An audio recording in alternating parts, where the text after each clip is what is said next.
All right, why don't we get started? Looks like we have a good group already. So thank you for joining us today. My name is Brian Waldman. I'm a food and drug lawyer and the firm-wide managing partner at Arent Fox. We have a very full program today, exploring topics affecting the life sciences industry.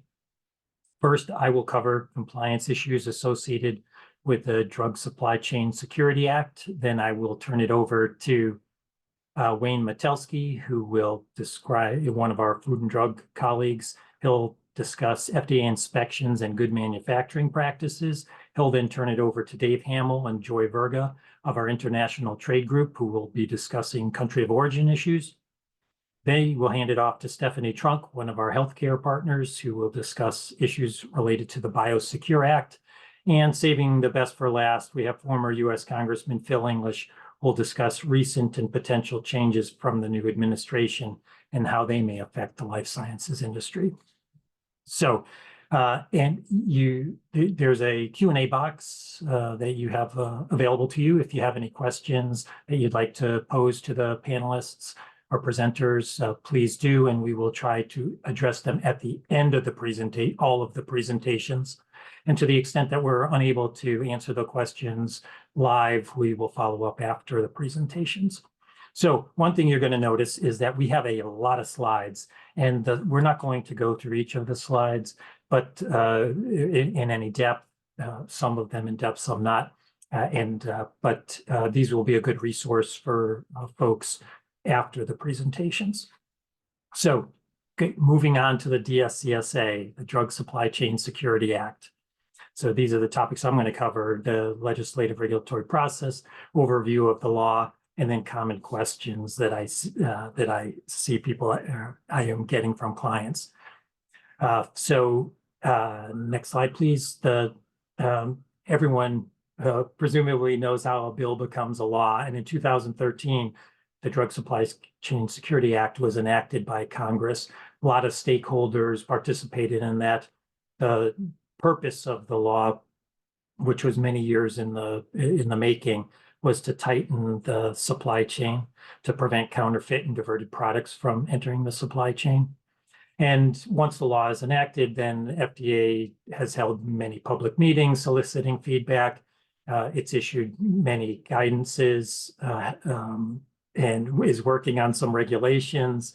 Stakeholders, the ones I mentioned in Bullet D, those are cross-industry sector working groups, but each industry sector has trade associations and members who are actively engaged in addressing implementation.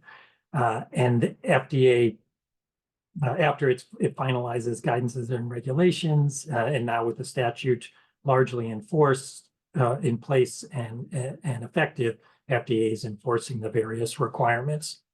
The next slide, please. At a high level, the law applies to manufacturers and distributors of finished prescription drugs. There are a handful of exceptions, but this doesn't affect medical device manufacturers. It doesn't affect OTC drug manufacturers. And it affects, for prescription drugs, it affects all members of the supply chain, from manufacturer to repackager, if there is one, to distributor, to dispenser. So all of those, the major segments of the supply chain are affected by this law for prescription drugs. I'll cover some of the other major requirements, but one that I'm not going to mention is the last bullet. A big part of the law, one of the reasons why some folks particularly wholesale distributors in the pharma industry came to the table on this, was to get federal preemption of state licensure requirements. Until the law was enacted, there was a patchwork of different state licensure requirements, and the law preempts state licensure requirements that differ from the federal licensure standards. The federal licensure standards FDA was supposed to promulgate a number of years ago. It's still a work in progress. Next slide, please. This is, and I want to shout out to the Healthcare Distribution Alliance with whom we work. This slide and some of the others were taken from presentations that I've given for HDA and its members. I'm not going to go through the context or the substance of this slide, mostly just point out that this is an unusual law in that there's a 10-year implementation period, and even that has been delayed slightly to 2025. So it's a highly unusual law. Why does it have such a long implementation period? Because it enacted some changes, particularly changes in technology that had never been implemented before. And so it needed to allow time for all segments of the supply chain to come up to speed. And so it was kind of, we call this stepwise implementation. And so there are milestones each year, basically, until full implementation, where we get to what we call unit level traceability, so that you would be able to track the movement of a single package of a drug from its birth at the manufacturer to its delivery to a dispenser. Next slide, please. So I'm going to elaborate on each of these topics in the subsequent slides. So these are the DSCSA requirements currently in effect. Next slide, please. First, in the quote old days, pre-DSCSA, folks used to refer to passing a pedigree or the history of a drug. Now that's been replaced with so-called transaction data. So the transaction data consists of multiple elements. The first is so-called transaction information, and this slide depicts the transaction information. And so each time a prescription drug changes hands, changes ownership, this type of information, this transaction information or transaction data, needs to be passed. The last part of this slide, of that chart, refers to a product identifier. Now the law requires, even though the law is not fully implemented yet, but the one element that is implemented is the need that for each package of a prescription drug and homogeneous cases of prescription drugs have to include a product identifier. And I'll show a picture of a product identifier later and what it consists of. But each package now has to have the product identifier. Next slide, please. The very important element of the law, which is in place now, is the requirement that trading partners, which are manufacturers, repackagers, wholesale distributors, and dispensers, you can only deal with so-called authorized trading partners.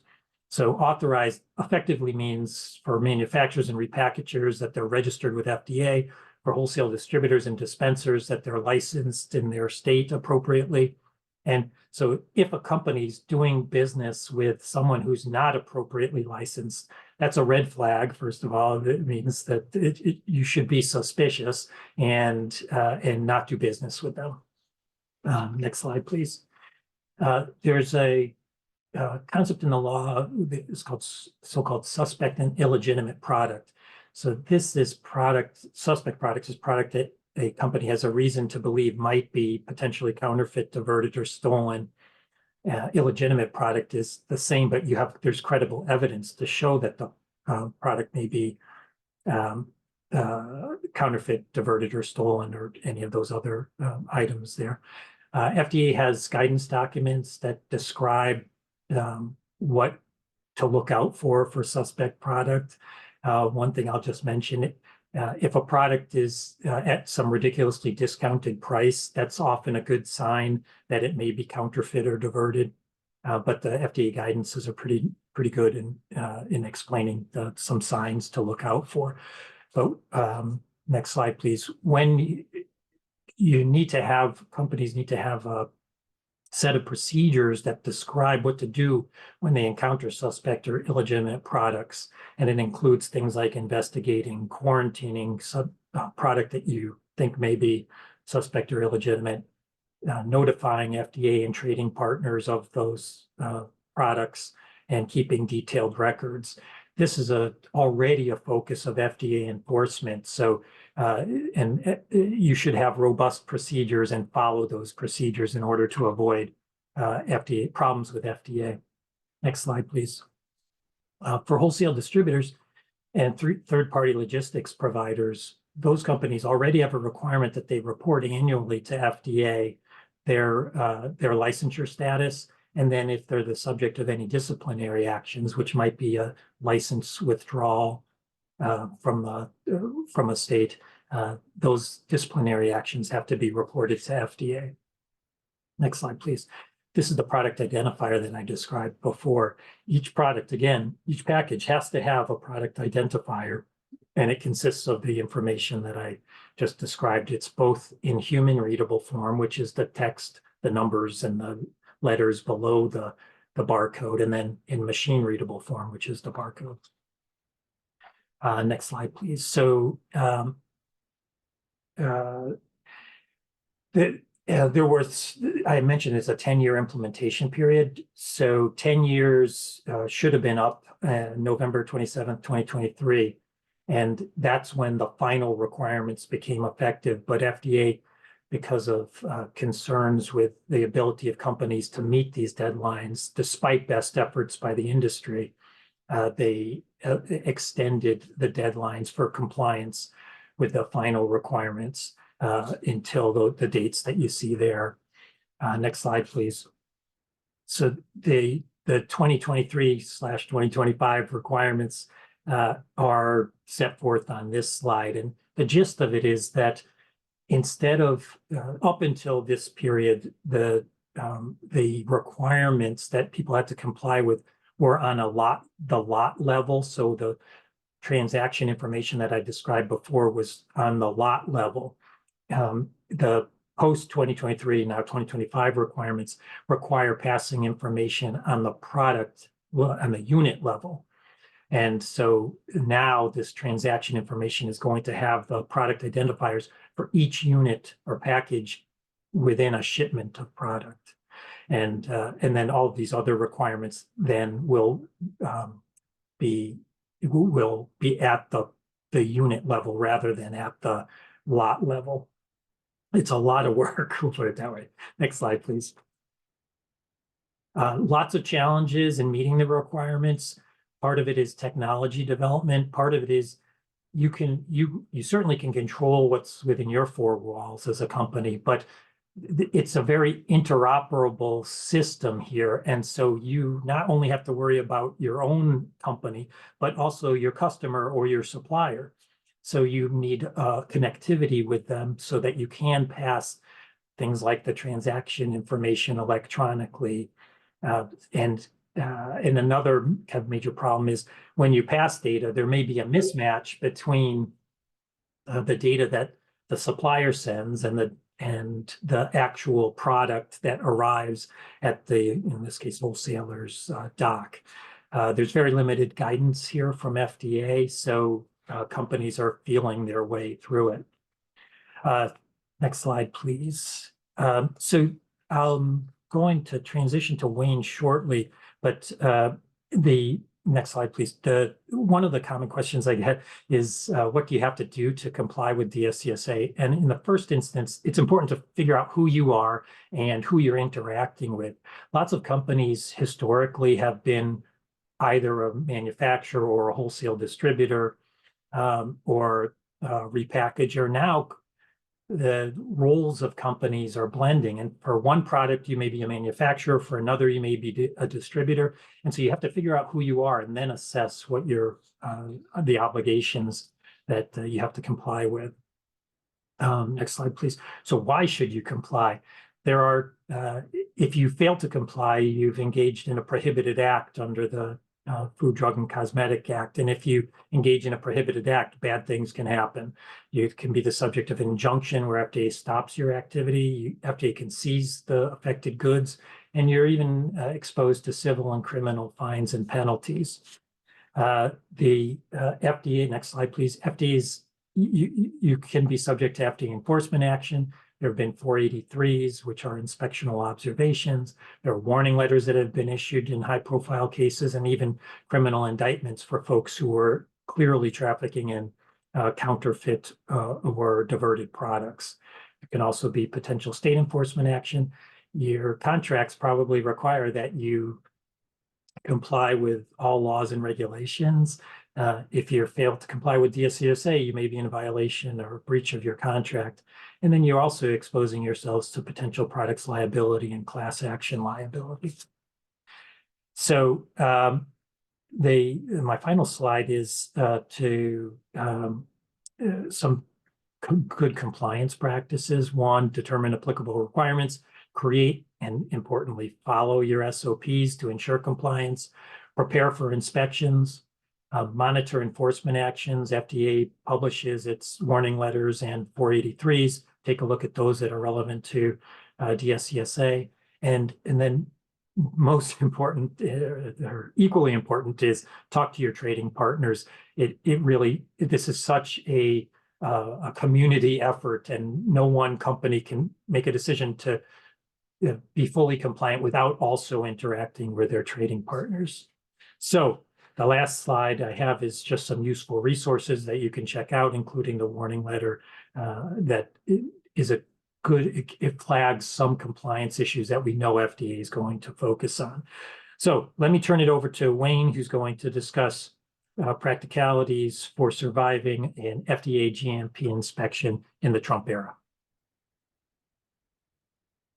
Good afternoon, good morning, good evening for wherever you are. I am going to be talking, I was supposed to talk on inspections and GMPs. I have given days-long explanations of these. So this is going to be a summary, and you'll be able to, we're going to make the slides available afterwards.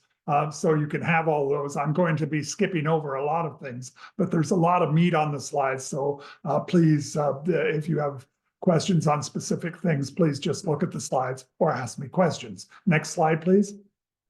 I want to talk about the types of inspections that they are, and I'm focusing on pharmaceutical and medical device inspections here. There are 4 major types: pre-approval inspections, which are conducted prior to approval by FDA of a new drug application or an abbreviated new drug application in some instances, or a biologics license application. And those are necessary in order to get approval of the product.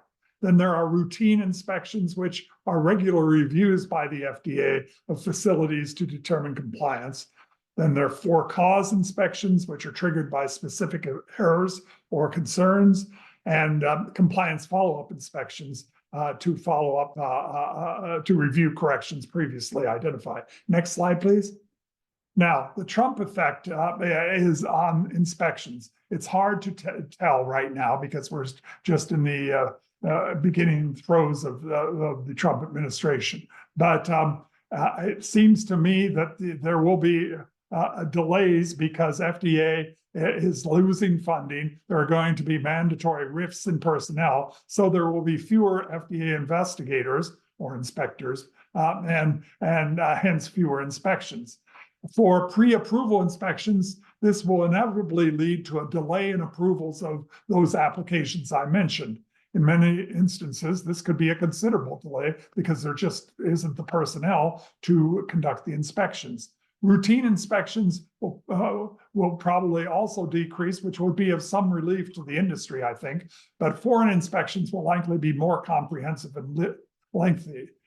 For-cause inspections will probably remain the same, and compliance follow-up inspections will likely be delayed, which is a major problem because if you've gotten a bad inspection previously and you've bringing your plant into compliance, if you can't have it re-inspected, FDA will not approve the product or will not allow the plant to operate. So any big delay on that, which I think may happen with the RIFs, will be a serious concern.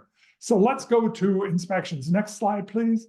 Preparing for FDA inspections, and this applies to foods and drugs and medical devices and biologics in general. First of all, you need to implement a quality management system with top management involvement. You need to maintain accurate and up-to-date documentation, including updated SOPs. You have to train management employees on FDA regulations. you need to make sure that all FDA registrations and listings are up to date. Now, that's important because FDA uses its database to determine what companies are out there and what need to be inspected. I had one inspection, I was involved in one inspection where the company did not delist a drug that it was making, and FDA conducted an inspection because they hadn't delisted it, and they got a 483. So it's important to make sure your listings are up to date. In addition, you should always, it seems to me, perform mock inspections so you're ready for when the FDA appears. Next slide. Now, when FDA appears in the United States, the investigator, and you call an inspector for FDA an investigator because it's a higher GS level, the investigator will present a form FDA 482, which is a notice of inspection. There's no requirement that you sign anything. You just accept the 482, and then you should, the receptionist or whoever greets the inspector initially should then contact the responsible company official. Next slide. Now, for facilities outside the United States, it's a more they will announce inspections ahead of time, and foreign companies have U.S. representatives. So a foreign company should notify its U.S. representative to immediately inform them of any notice of inspection that the U.S. representative receives. Because, as FDA will say in the notice, if you fail to respond to this notice by such and such a date, this firm's products may be refused entry into the United States. Next slide. And for the next slides, I'm going to skim over these because these are the terms of the notice that are sent to foreign companies. And but I will highlight a couple things. The first on this slide is the inspection will be conducted by one or more investigators from the FDA. Now, you have to be prepared for many inspections have more than one investigator. So you need to have more than one person involved in being able to lead the inspectors around. Next slide. And this is the normal interim statement. FDA will need to conduct the inspection at your facility during normal business hours when responsible personnel are available to provide the FDA with adequate information. We expect that the facility will be operating during the inspection so that our investigator can observe production activities. If you're not going to be operating, you should tell the inspector or about this, and then try and postpone it to other times. Next slide. And here's more failure to, it is not possible. If it's not possible to accommodate the inspection on the dates you propose, you must respond in writing. Next slide. Now, this is preparing for an FDA inspection, and this applies across the board to foods, drugs, cosmetics, even medical devices and biologics. Initially, you should hold a meeting with management, the quality and regulatory teams, and the persons designated by the company to be the chief contact with the FDA investigators. I've called those designated persons. They should be people who are knowledgeable in the firm's operations and who can lead the investigators around. One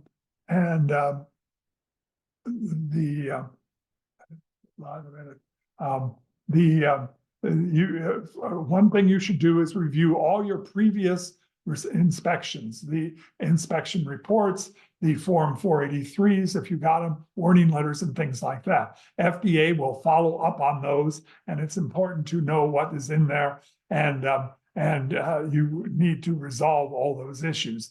Don't be lulled by the fact that the last inspection didn't find anything wrong with a previous inspection. FDA will follow up on all those inspections. Next slide. In your pre-inspection analysis, discuss problem areas. Be honest, this is internal. Take minutes of the meeting and have follow-up meetings. Next slide. and to take a tour of the facility with the entire team so that you can determine what it looks like and explain to all company personnel that what they should do and not do during an FDA inspection. One thing is, do not admit fault, and always have the designated person respond to the FDA investigator, and do not volunteer information. I can't tell you how many times an FDA inspector or investigator will ask a question, and then a company person will just go on and on and on, which shows all sorts of problems with the company. Next slide. And you should designate an area, preferably a clean conference room, where the FDA investigator can sit and where he or she can review documents brought to him by the designated person. There should be no files, products, product labeling, etc., which the FDA might see. Next slide. And these are various things you should check prior to an inspection. Check for rust and worm. Look around the company, see if it's in order, if the grounds are clean and things like that, because first impressions matter a great deal to the FDA. Next slide. Now, if possible, it's always a good idea to have an independent person conduct an inspection of the facility before the inspection occurs, because then you'll get an outside view of this. Brian and I have done that many times for various companies, and I think it's very helpful because an independent person helps a lot. If you don't use, we are bound by attorney-client privilege. If you don't use a lawyer and you use someone else, make sure you have a confidentiality agreement prior to their review of the plan. Next slide. Now, at the beginning of the inspection, as I said, the designated person should meet with the FDA investigator, inspect the credentials, offer a cup of coffee, and try to find the reason for the inspection, whether it's a routine or something else. Ask the investigator how long the inspection will take place, offer to provide any preliminary data, etc. Next slide. All documents should be brought to the conference room. Do not take the investigator to a file room to look for documents, but bring them all to him or her. Next slide. And ask the investigator if he or she would be willing to meet at the end of the day. And the designated person should take extensive notes throughout the inspection so that the company will know what the investigator looked at. Next slide. Now, GMPs, I have 3 minutes to talk on GMPs. The drug and biologic GMPs are found in part 21 CFR parts 210 and 211. The device ones are found at 820. Next slide. These are a listing of the drug GMPs, the areas that they're quite comprehensive, and you need to review these very carefully. Next slide. And these are the GMPs for devices. They're set forth in the quality system regulation. The quality system regulation is, as I said, in part 820. Next slide. And here are the additional requirements for part 820. Next slide. Now, this FDA has, in 2024, FDA published something called a final rule on quality management system regulation, which will allow ISO standards to be used for FDA.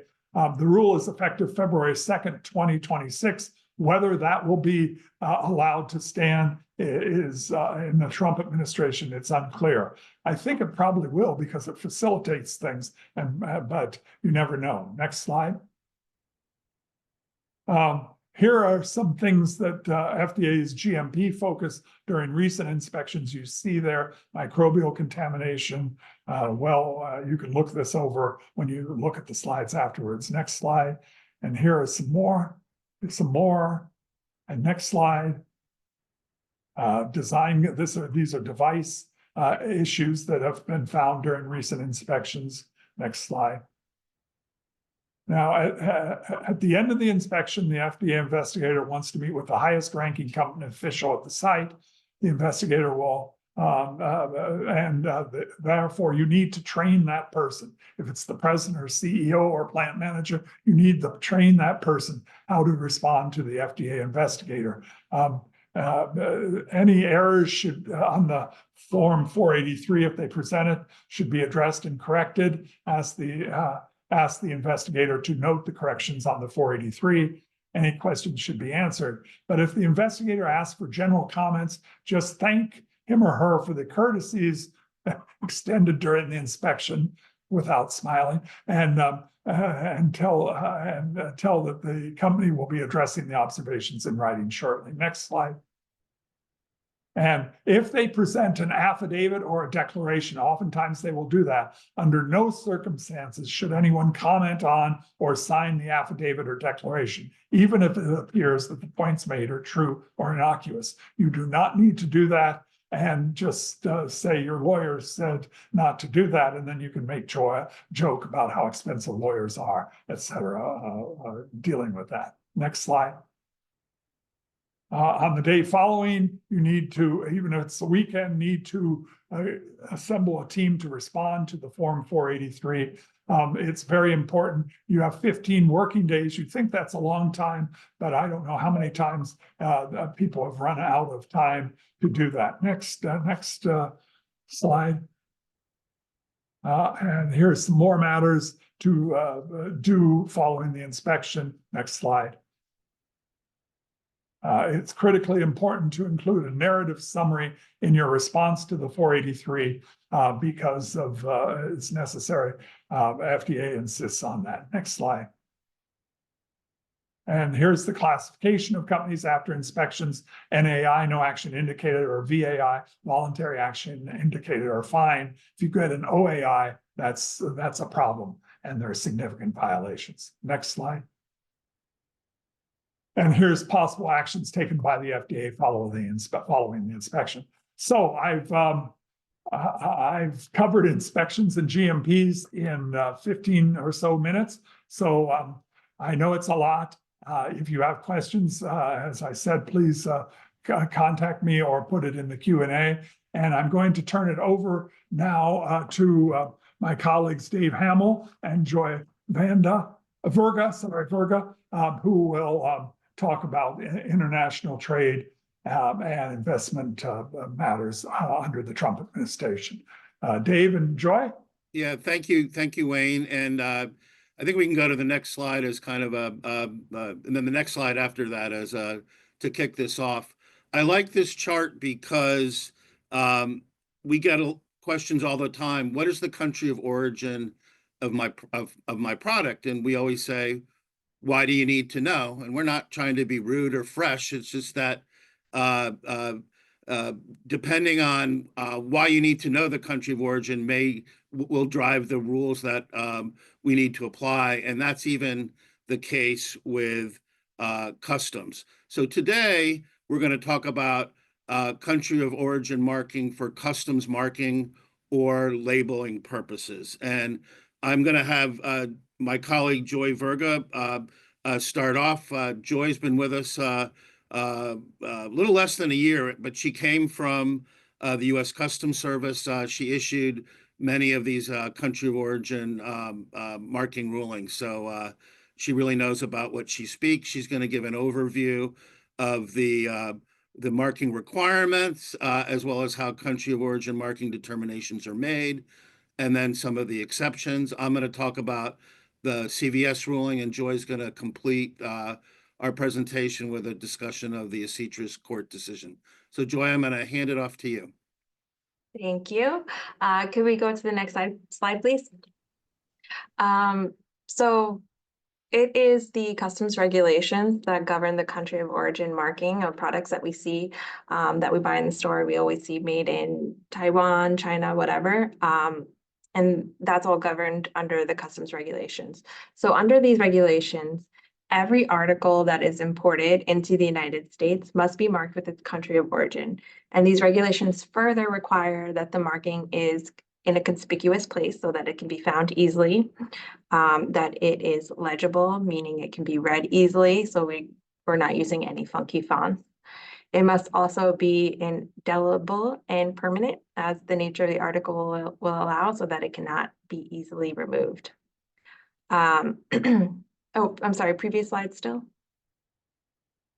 Also, if there is an address or something in a country that's not the country of origin, so an example would be the US address of a distributor, the country of origin marking must appear near that address in a similar sized font so that the ultimate purchaser, who is the person who will be purchasing the product in its current condition, does not mistake the distributor's address for the country of origin. And the purpose of these regulations is so that the ultimate purchaser can easily determine what the country of origin of the product is, so that they may use that information when determining which products they would like to purchase if they wish.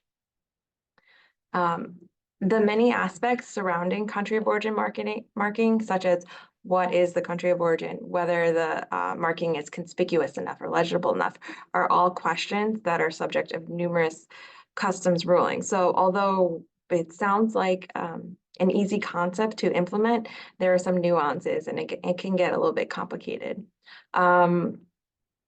Recently, it has been mentioned that there will be increased enforcement in this area, so we want to make sure we're doing this correctly. Next slide.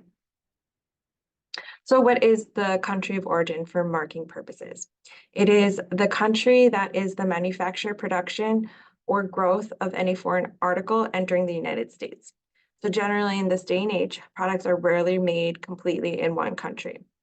So the standard of determining what the country of origin is the single country where the manufacture or assembly of the components resulted in a substantial transformation of the article.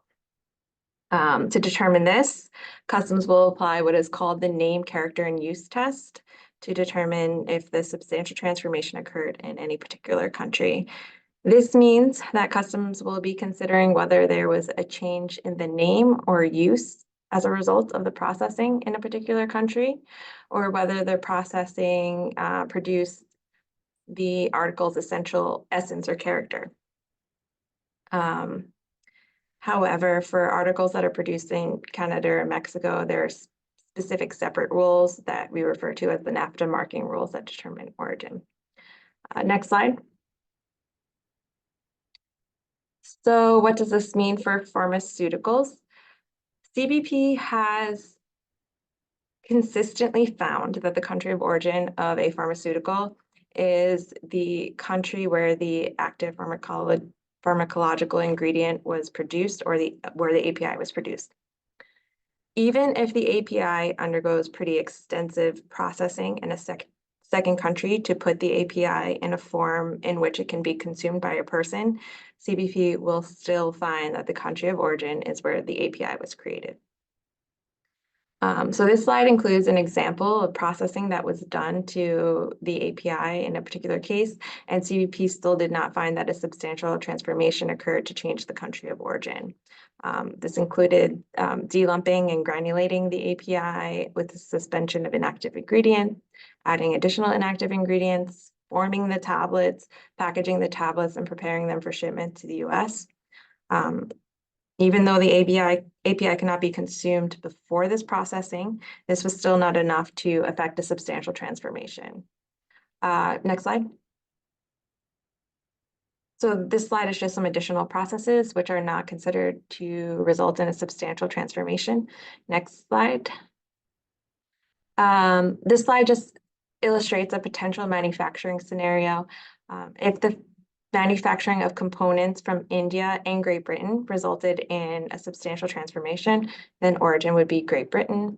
However, if components were simply assembled and there's no change in the name, character, use of the product, country of origin would remain India, and the processing in Great Britain is essentially disregarded. Next slide. And I will now hand it off to Dave to speak about ultimate purchaser and the CVS ruling.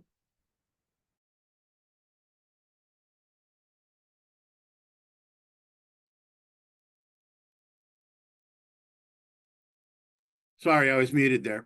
Next slide, please. The country of origin marking exception, there are a number of marking exceptions for your purposes. It's the exception is largely if you're importing something in bulk and you're the company that's going to use that product, you can mark the outer container and not the individual packages. And that's that in the healthcare industry, like hospitals would be an example of that. A hospital would be an ultimate purchaser, and not the patients that are in the hospital. Next slide, please.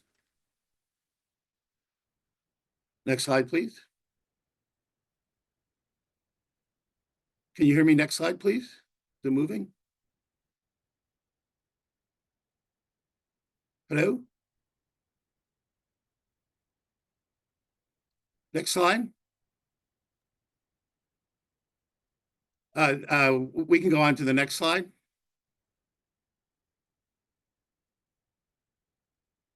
Sorry about this. Next slide.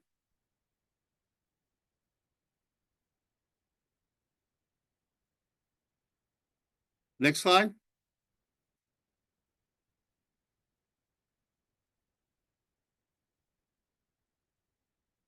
Hello?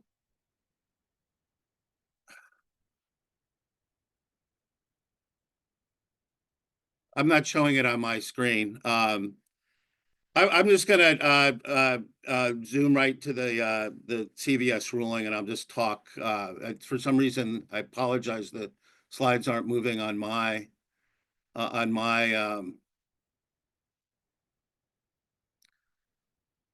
sorry about this. Let me talk about the CVS ruling, and I truly apologize. And if you're seeing the slides and I'm not, please follow along. But the CVS ruling involved medications. Back up a bit.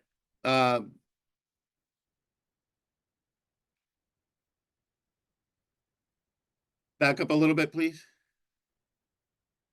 Just one more. We'll focus on this one. One more. Okay, great. The CVS ruling was a ruling that was issued by Customs earlier in, not earlier this year, in June of 2024. It surprised the industry because, as I mentioned before, the ultimate purchaser for medications imported in bulk to hospitals and doctors, they were considered to be the ultimate purchaser. So when this issue came about,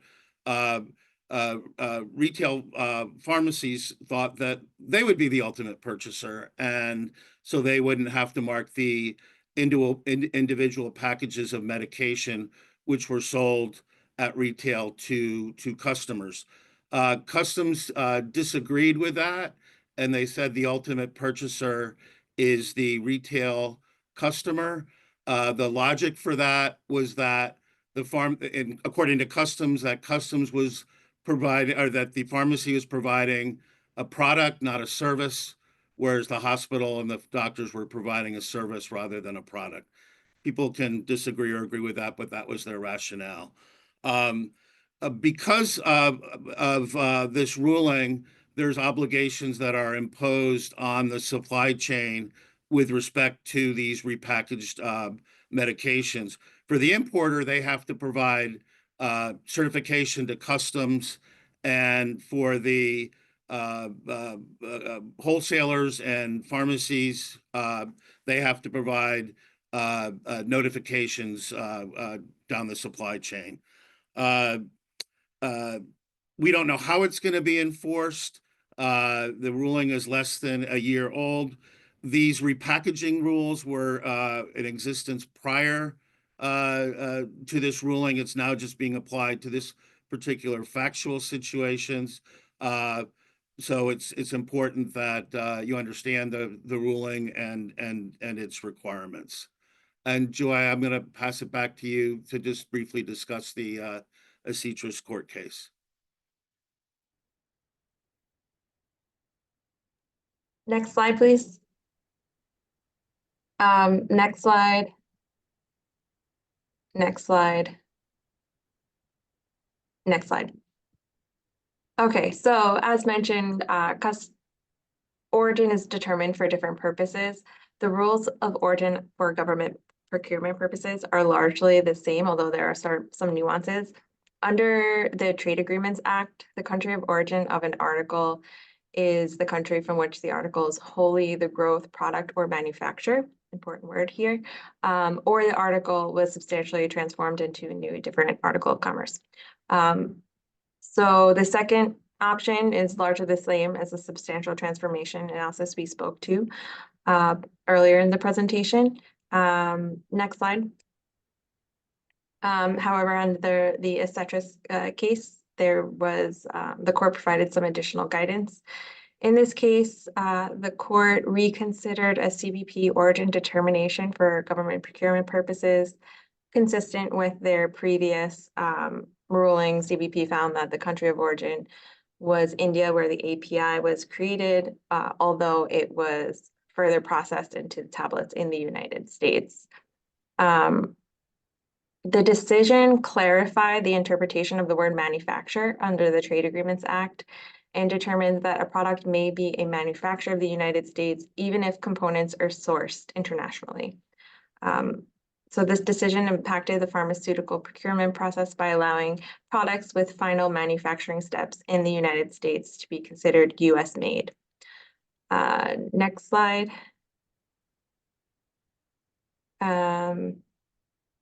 Next slide.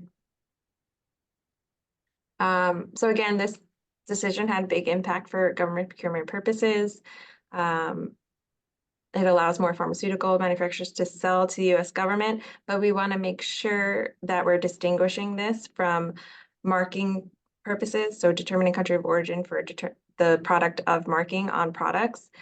CBP will still require that the importer or the manufacturer use a substantial transformation burden, so it's a higher test, especially for products that are being imported into the United States.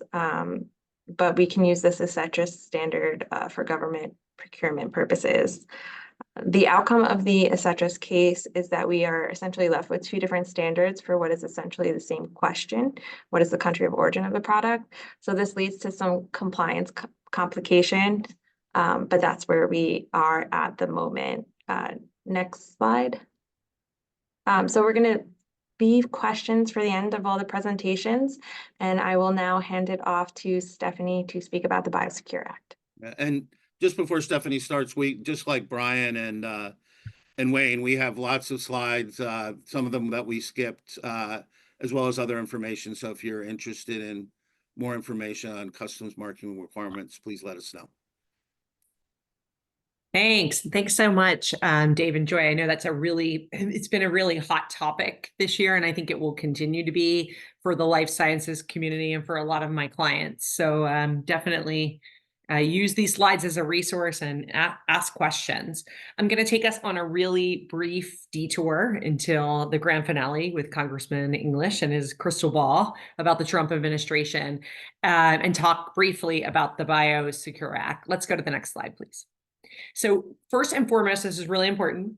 This is not law yet. It had a lot of momentum to become law, and there actually is a House and a Senate version of the bill. It was supposed to be included in the Defense Authorization Act in the lame duck Congress session last year. However, it was not. So it is not yet law. Like I said, lots of momentum still exists, lots of bipartisan support, and given the Trump administration's stance related to China with the tariffs and what's going on with TikTok, I think this probably is imminent.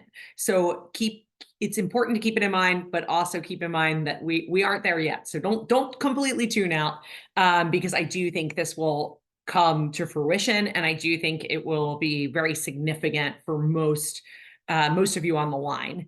So what does the Biosecure Act do? It prevents federal agencies from procuring or obtaining or loaning or granting funds to procure or obtain biotech equipment or supplies from a quote unquote biotechnology company of concern. And it also prohibits federal agencies from entering into a contract or extending or renewing a contract with any entity that uses biotech equipment or service from a biotech company of concern after the effective date of the act. Mouthful, complete mouthful. What does this mean? It essentially means that if you, in producing a drug or device or anything else, touch in some way or form one of these biotech companies of concern somewhere in that process, some sort of nexus with the biotech company of concern, you cannot sell that product on the federal supply schedule, enter into a federal contract with the VA to sell them that product, or you essentially obtain a loan or a federal grant, perhaps in general, or related to that product. And that can be significant as well, given, like, think about NIH funding and other types of loans and grants that you might get from Department of Health and Human Services.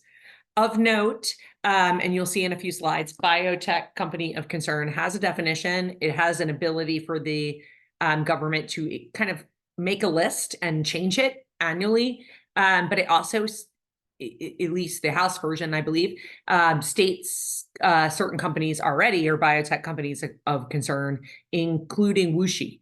And WuXi, if you don't know who that is, has a really significant presence in the pharmaceutical supply chain. It has a lot of plants actually in the United States where they do a lot of contract manufacturing. They also make API, equipment, supplies. A lot of manufacturers touch WuXi in some way, shape, or form in bringing a product to market. So really, it has an extensive reach. And another point before I'll kind of get into a little more details is, at least neither version of the bill kind of prohibits you from selling a drug that touches a biotech company of concern and being reimbursed by Medicare or Medicaid, at least not yet.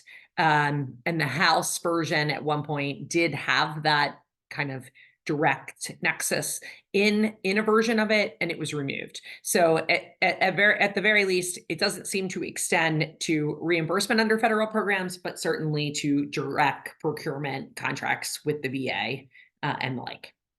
All right, next slide, please. So what's the intent of all this? It's very overreaching bill. It's national security. It's kind of the same concerns that we see with the Tic Tac law. And there's also this concern that somehow these biotech companies, even though they're technically private companies, they have some sort of nexus to the Chinese government. They might be sharing privacy information, genetic information related to clinical trials.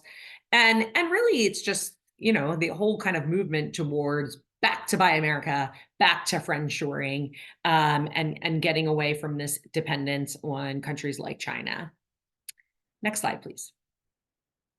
So as I said, there's two versions. There's the House version and the Senate version. There are differences. The House version is a little bit just better. It gives time to implement and to decouple kind of the relationships with these biotech companies of concern, whereas the Senate is kind of version's a little bit more immediate. And the House version also has a safe harbor provision. If you kind of were previously bringing something to market relying on one of these biotech companies of concern. So, and as I said, the House version really is more specific, that the act would only apply to government contracts governed by the FAR. So those are kind of the contracts that, Joy and Dave were talking about that are impacted by a CTRIS. So think of your VA, if your VA contracts for drugs and devices. Next slide, please. So as I said, lots of bipartisan support for the bill. It was supposed to be part of the National Defense Authorization Act back during the lame duck session, and it did not pass as part of that act and that reauthorization. But of course, we're going to run out of government funding again. We passed a very short kind of just fill in the gap kind of bill back in December to keep the government running. It will end. And we will need another bill to fund the government by March 14th. So we could see this resurge again quite quickly. Next slide, please. So what is a biotech company of concern? As I said, the acts, both versions of the act, the Senate version did not specifically name entities as off the cuff being a biotech company of concern, but both of them had kind of the same concept or definition. And a biotech company of concern is defined as an entity that is subject to the jurisdiction, direction, control, or operates on behalf of a government that is a foreign adversary. Foreign adversary is defined in both versions of the bill as being China, Cuba, Iran, North Korea, and Russia. And the biotech company of concern must be, like I said, involved in some part of that manufacturing process. And that could be manufacturing, it could be distribution, it can be providing just equipment or services or supplies. And think of contract manufacturing, certainly think of your API supplier, but think about the equipment that you purchase that you might use in your plant to actually produce a pill or bring a drug to market. That counts. So it really is kind of like this. You can't use one of these biotech companies of concern anywhere in your manufacturing process, anywhere from bringing that API, getting that API to finished form, from distributing that product in the US market. Biotech company of concern also must be found to pose a risk to national security. Next slide, please. The concept of control is there in the definition. As I said, obviously the entity can't be owned by a foreign adversary, but it also can't be controlled in some way, shape, or form by a foreign adversary. And the concept is a little bit broader than I would even say, kind of like that we think of control when we think of control for corporations or whether a parent controls an affiliate. It's a little bit larger of a definition and a question, and a little bit broader of a scope. And I think it could apply to potentially like the Chinese government investing in a company, or maybe giving them a grant or a loan. So it's a bigger, it casts a very wide net in the definition. Next slide, please. As I mentioned, the bills, especially the House version, does enumerate a bunch of companies off the cuff that are deemed to be a biotech company of concern. They include WuXi, very important there, AppTec and Biologics. And those are two, the ones I mentioned in my introductory comments. The WuXi is involved in a lot of the production of drugs. They do a lot of contract manufacturing, like I said, ironically here in the United States, even though they're technically a Chinese company. But you would be remiss probably not to look at your relationships with WuXi, because most pharmaceutical manufacturers use them in some way, shape, or form during the production process. But it also includes Beijing Genomics Institute, or BGI, MGI, and Complete Genomics. So we have these enumerated in the statute already as biotech companies of concern. Then we have the broader definition, and you'll see the ability for the government to add them in a few slides. Next slide. This is the process that each bill sets forth for the government to basically create a list of who are the biotech companies of concern. It's a very odd kind of designation, but it is Office of Management and Budget who is charged with producing that list.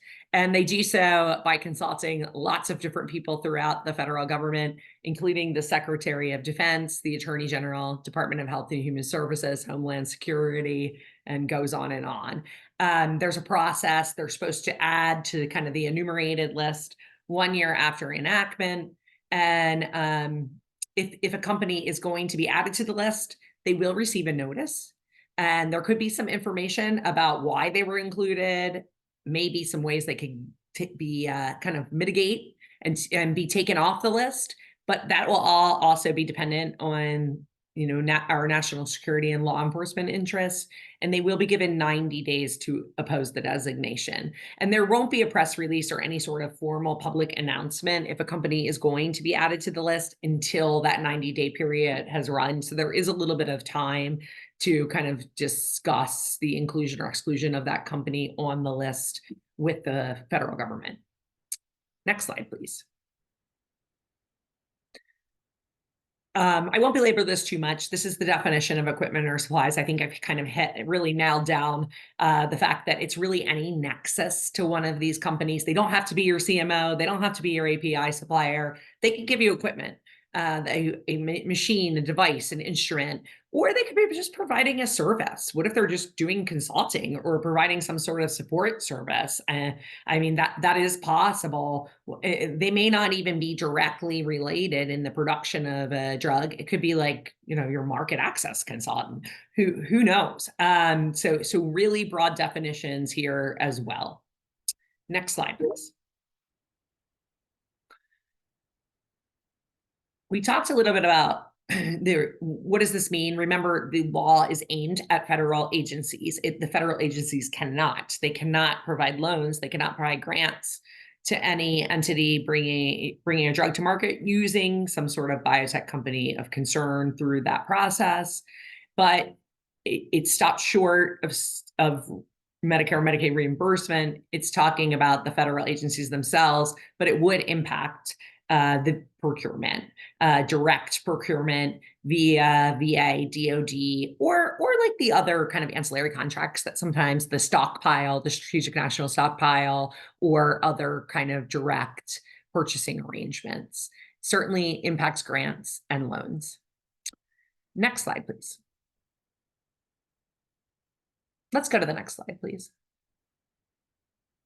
This is a really great chart, and I'm running out of time, and I want to make sure we have plenty of time for Congressman English.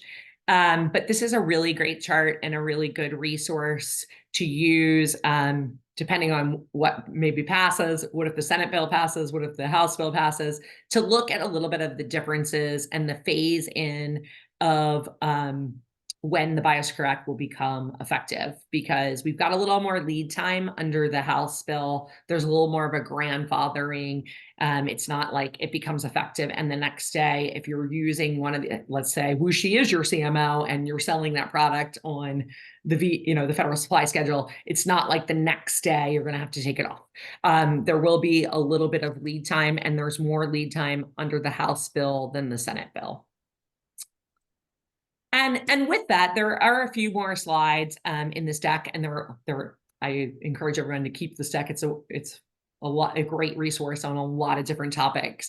But with that, I'm going to turn it over for the final half an hour to Congressman English. So thank you all, and I look forward to hearing, as well as you do, what Phil thinks he's got in his crystal ball. Thank you all. Well, thank you, Stephanie, and I want to thank my colleagues for setting the table here. I'm going to have far fewer slides, and that's a reflection of the fact that there's a lot of unpredictability out there. The template for how this administration approaches health policy is only now becoming evident, and the details are only now starting to fill in. There's a lot of uncertainty, and there are some deep differences. Next slide, please. In this administration, I think it's fair to say that personnel is going to be policy. And we know that HHS is going to have some core priorities. There are likely policy changes that are going to take place. For example, a new emphasis on chronic diseases, potentially to some extent at the expense of infectious diseases.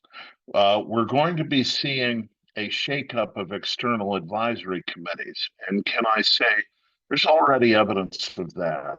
It was announced today, the cancellation of the March meeting of the FDA Vaccine Advisory Committee. That's significant because although that committee doesn't make binding recommendations, it is a source of guidance for drug companies in making vaccine decisions. So there are a lot of questions that have been raised by this cancellation, and I think it's emblematic of what we're going to see in coming months. I think we're also going to see a revamping of public health research. And I'm going to talk a little bit about the NIH budget, but I think it's already significant that we have been told that there's going to be a cap on indirect costs for NIH research grants. That's very significant depending on the grant and depending on the grantee. It's also probably a change that could have been anticipated, but it's very, very significant, and I think it's going to move the landscape for a lot of those participating in the NIH grant process. I think it's fair to say that there are going to be regulatory shifts, not only potentially strengthening regulation of things like food supplements, but potentially rethinking regulations elsewhere and on issues like food chemicals. All of that is extremely significant, and the players that are going to be undertaking this are an interesting cast of characters. I'm not going to add a lot on Robert Kennedy Jr. You have all read about him, you've all become familiar with him, and maybe have been for a long time. He's a familiar but enigmatic figure. What policies he will pursue in this administration I think are going to be very interesting because his stated goal is to quote unquote make America healthy again. But the content of that is largely unclear. And Robert Kennedy is neither a doctor nor a researcher. So I look down to the people who are going to be filling in below him. Marty Makary at the FDA is an all of these, by the way, are individuals who have dissented from conventional wisdom in healthcare policy. But all of them, I think, have substantial credentials. Marty Makary from Johns Hopkins, a surgeon, a researcher who's been involved with the World Health Organization. Jay Bhattacharya at the NIH, I hope I didn't butcher his name, has been very prominent as a critic of COVID response, but he's also a professor at Stanford in public health and an economist and a doctor in his own right. Mehmet Oz is probably the most familiar figure from television, but he's also a doctor with an MBA and a doctorate from an MD and an MBA from Penn. And he's been a surgeon. He still has a surgeon's license, and he's done research in the past. I think these individuals have the capacity to move forward with serious policy changes. And it's going to be interesting to see how they implement these broad guidelines. Let's move to the next slide, which I think suggests the policy landscape from the legislative side. So the Republicans in the election won the trifecta. They got the administration, the Senate, and the House, but it's not that simple. In the Senate, they have a narrow working majority in a chamber that requires a supermajority to run anything that isn't tied specifically to budget reconciliation. More on that in a moment. The House, I think, only has nominal Republican control. They have a margin of a couple of seats, and they have a strange cast of characters on the fringes of their conference that make any governance nearly impossible. Notwithstanding that, this week they managed to pass a budget, which was extraordinary. It's just a first step. And that budget itself is going to give us a sense of what's going on here in the health space. The leaders on healthcare within the two chambers, I think, are frankly stronger than many of the other rank and file members. For example, the Senate Health Committee is going to be led by Senator Bill Cassidy, and a doctor and a very independent member of the U.S. Senate. The Senate Finance Committee is going to play a critical role in healthcare policy this year. And Mike Crapo is going to be chairing it. I served with him. He also has a very independent cast. And the Health Subcommittee chair, Senator Todd Young, is one of the most creative and bipartisan legislators currently in the Senate. So I think the Senate is going to approach very complicated healthcare issues with a strong hand. The House also, I think, has a strong cast of characters. Brett Guthrie moved from chairman of the Health Subcommittee to chair of the House Energy and Commerce Committee. He's a highly respected legislator out of Kentucky who has made a very strong name for himself. His new subcommittee chair at Health is Buddy Carter, who's a pharmacist. And who's already started to focus on issues like PBM reform.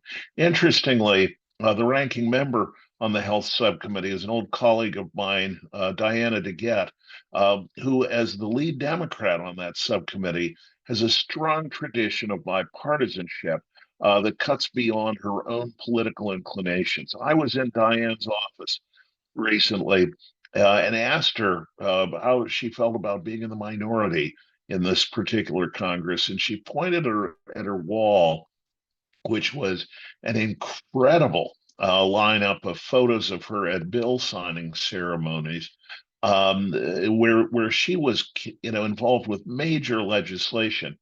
And she said, Phil, don't worry about it. Most of those bill signings occurred when we were in the minority. So we're still going to be playing a major role. I think when it comes to legislation, that is absolutely true outside of the budget process.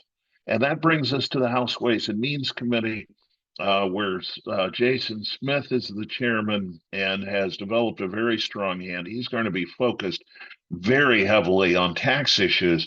But his chairman of the Health Subcommittee, Vern Buchanan, has demonstrated a great deal of interest in tackling issues of chronic care. So this is a very strong team, but dealing with very difficult issues because I believe that budget issues are going to trump much of the rest of policy, and we're likely to see new regulatory controversies. Let's flip the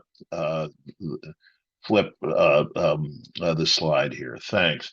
I'm not going to bore you with too much detail on the budget situation, except to tell you that everything that is done in the healthcare space is going to have budget implications and budget orientation at a time when the budget process is going to be almost impossibly difficult.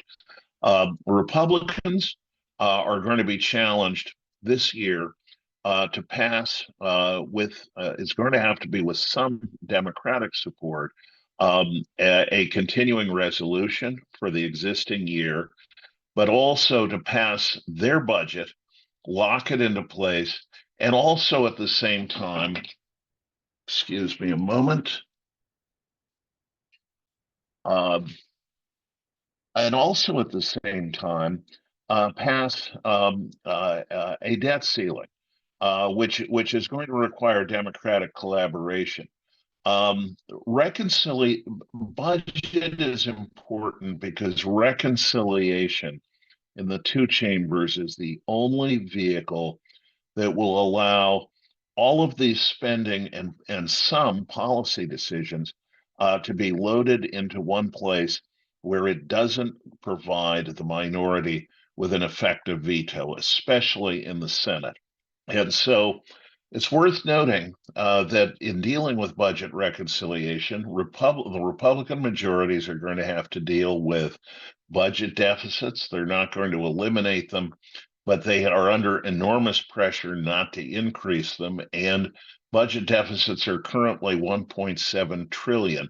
The size of the national debt is roughly the size of the national economy right now.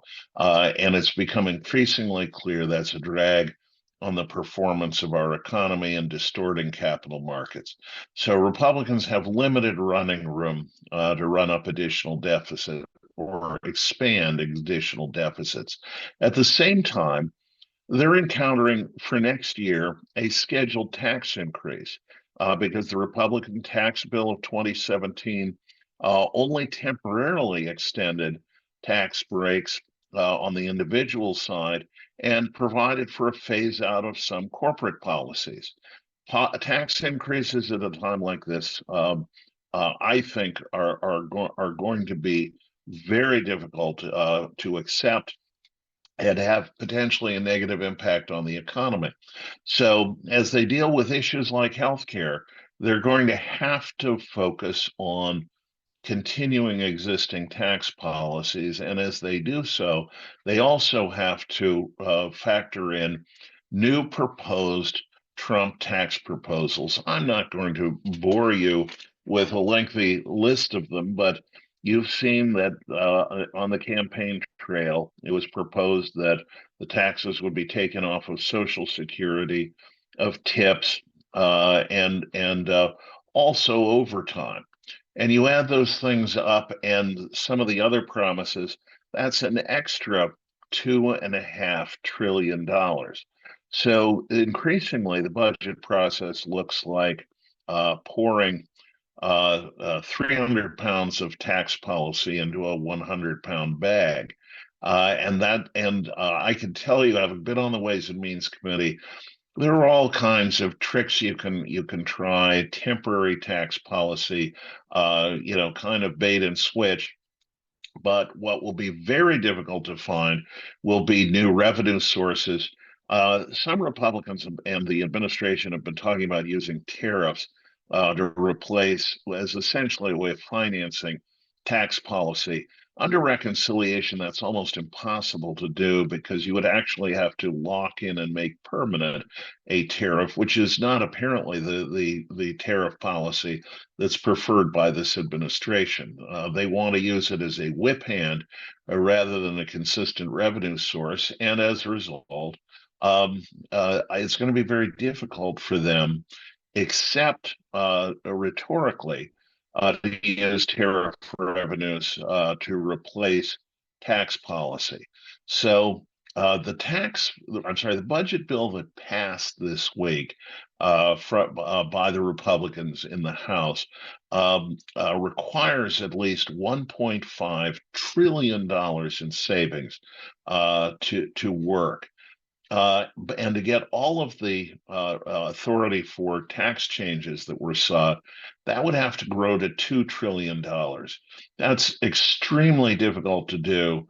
And what you're seeing come out of the Elon Musk Doge initiative is pennies in the dollar. So as a result, Republicans are going to have to hunt through the sofa to find coins, but also in the end are going to have to find a way of rationalizing competing commitments. As a result, this is going to be very, very difficult for them to do as they deal with healthcare policy. And can I add one other thing? One element of tax policy that they have no choice but to deal with is the ACA premium tax subsidy, which has grown to be $80 billion. And the PTC is critical for many families to have access to affordable care under the Affordable Care Act. In order to bid in on many health programs, they need the subsidy, which is up to $700 a year. It currently is offered to 19 million households. And if that is not reauthorized, that's going to be a fundamental problem, which is going to grow the number of uninsured and have a distinctly negative impact on many health systems. Next. So that brings us, and I will run through a series of issues that I think we can anticipate that although we don't know yet where they are going, we have a fairly good sense that they're going to be taken up. One is PBM reform. Pharmacy benefit managers have been under the microscope. There have been criticisms. There has been legislation that was developed in the last Congress that would provide for transparency, changes in contracting, a different treatment of rebates, different compensation system, and also network access for pharmacists and others. I think those core changes are likely to find their way into law, but not without controversy and not without a great deal of wrestling. I believe that you're also going to see some action on 340B. I know many people, their blood will run cold to hear that because there are many healthcare organizations that depend on 340B discounts in order to provide pharmaceutical benefits to those that they are treating.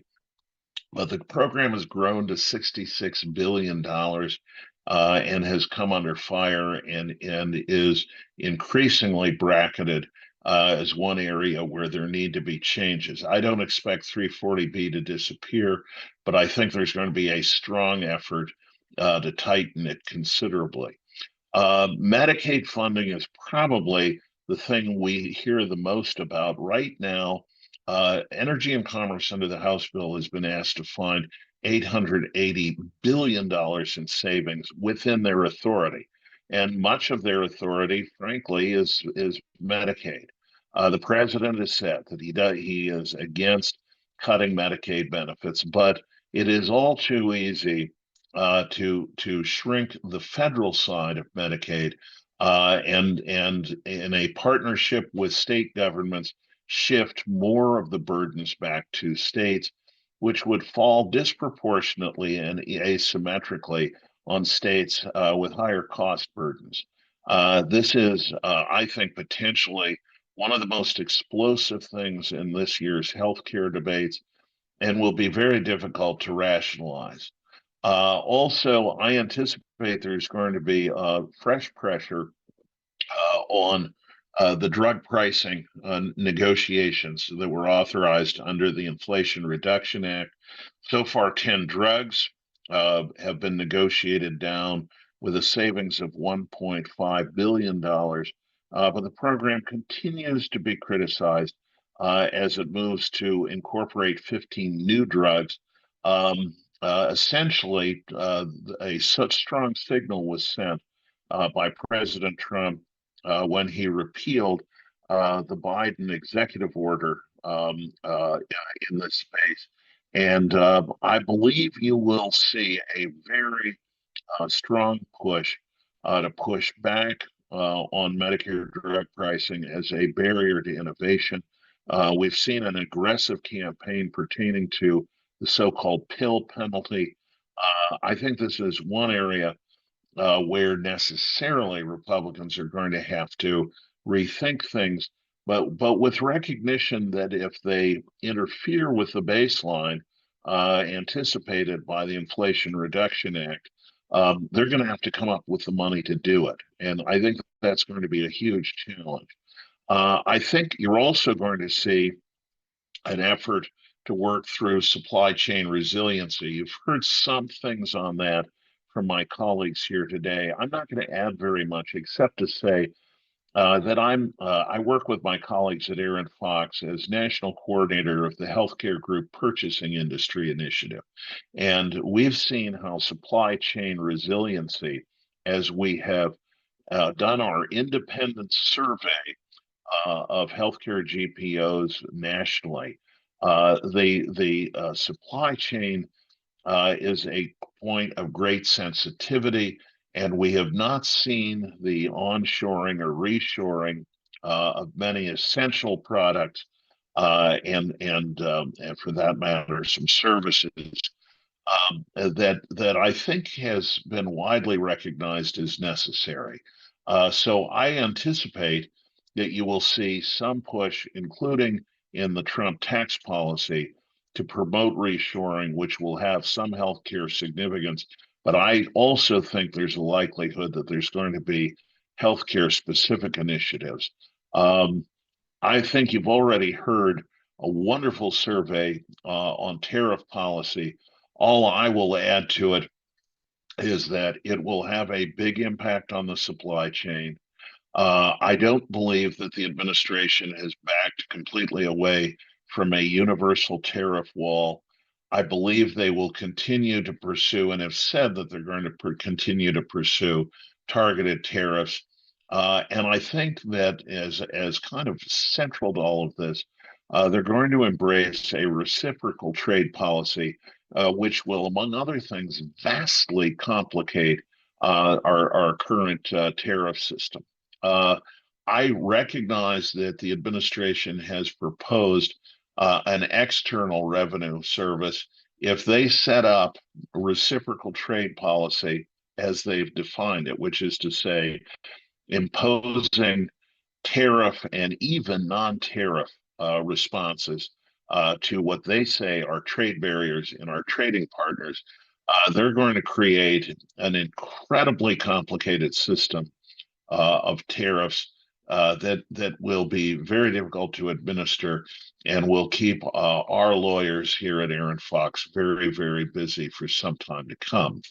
On another matter, I would anticipate that NIH research funding is going to be absolutely critical as an issue debated this year. It's going to be a focus on how much is spent in a budget of very deep cuts, but also putting into perspective Mr. Kennedy's commitment to shift 50% of NIH research grants to preventive, alternative, and holistic therapeutic research. That is a massive shift, which means I think that there's going to have to be a complete rethinking of the system and a rethinking of the NIH. A policy change of this dimension in the organization, which is the premier medical research institution in the world, is going to be a particular challenge. And I am happy to say my crystal ball is very murky on how they pull that one off. I anticipate that they are also going to have an extensive debate on hospital funding because hospitals, among other things, are where the money is. And I think the hospital regime in our country and sector is already anticipating that it is going to get squeezed. Site neutrality was already worked out last year. And I think that hospitals are going to be under additional pressure at a time when rural hospitals are potentially facing closure. Drug approvals, I think, are also going to be very much under the microscope, and that will include things like injectables, large molecule therapies, and biopharmaceuticals, and essentially potentially a rethinking of a great deal of what we're doing currently. I would add the FDA can be expected to increase its focus on chemicals in food and potentially rethink the listing of the the GRAS system, which is generally recognized as safe. I believe that we're going to see a sea change in that space that I can't predict its scope, but will be unfolding this year.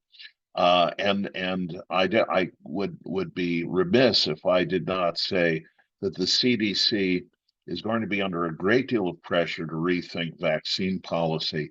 I think it's going to be interesting there because when he went through his confirmation, Mr. Kennedy indicated that he would not be inverting a lot of the vaccines that exist, and that was historically not his position. And we'll wait and see what he actually does.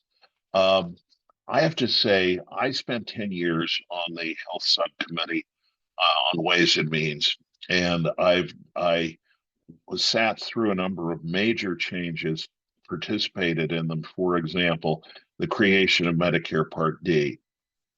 I must admit, I have never seen a scale of change anticipated and pursued the way this one is being pursued. I will leave it to others to conclude where this is likely to land. But I would like now to open this up as we have a few more minutes to any questions any of you might have. And if not, I want to invite you to email me at Aaron Fox, and I'm happy to respond if I can. Thank you, Phil. That was, every time you talk, I learn a great deal and I appreciate it. It's very, very interesting, and everything is up for grabs right now. I'm Wayne Metelsky again, sorry, but I've been designated to deal with the questions. We have 2 questions. If you have other questions, please put them under the Q&A tab on the website. But the 2 questions we have, I think, are for Dave and Joy. What do you make of the recent notification to FSS holders for the US made update? And is the company of concern, that's in quotes, defined in the act? Dave or Joy? When you say FSS, I don't, what is that? That's not a term familiar to me. I don't know. Federal Perhaps supply schedule. That's probably a government contract It procurement is, it's a government question. contract question. Something, I don't thanks. know, I guess that would be Kevin, right? Yeah, it's Kevin. Um, We can get back to you on yeah, that. Ted, I saw that you asked that, Ted. I'll ask Kevin and follow up with you.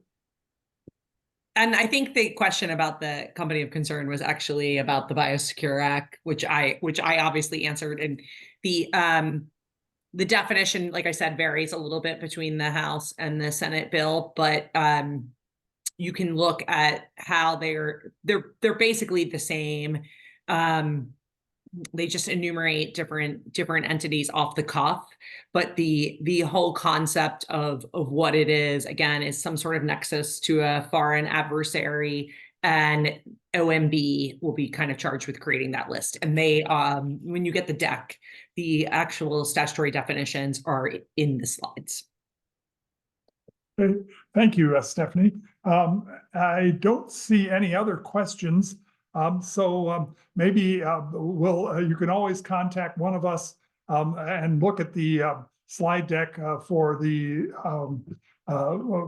information and our email addresses and things like that. I'd like to thank Brian Waldman and Stephanie Trunk, Joy Virga, and Dave Hamill, and Phil English especially, for your presentations. I was very interested in them. So thank you, and I'll end the webinar now. Thank you all for attending, and have a good rest of the day.